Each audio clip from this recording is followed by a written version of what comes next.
went 5 laps. The whole craft brewing wave took off in America in the early 80s, right?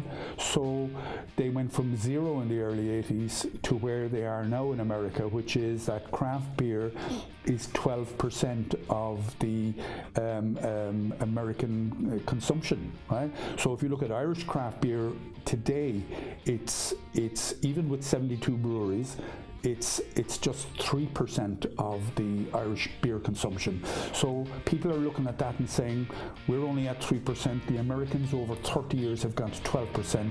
There is growth in the market and we can go to that place, so time to invest.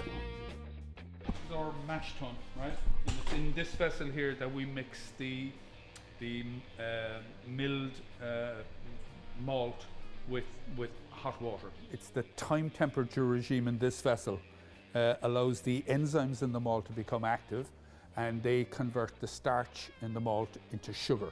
In the chiller, hot water, or cold water rather, goes up one side of the plate, hot liquor hot works down the other side of the plate, and you get a massive heat transfer. So the cold liquor actually heats up to about 70 degrees and goes back into our hot liquor tank.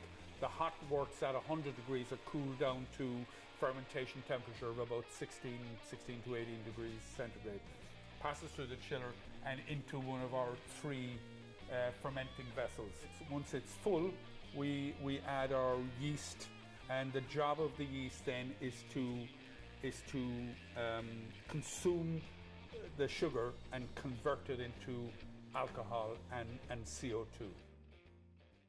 5 years ago, if you were a pub not selling Guinness or Heineken, you'd have been out of business in a fortnight. Now there's at least 6 pubs around the city centre serving only craft beer, and there's one of them serving only Irish craft beer.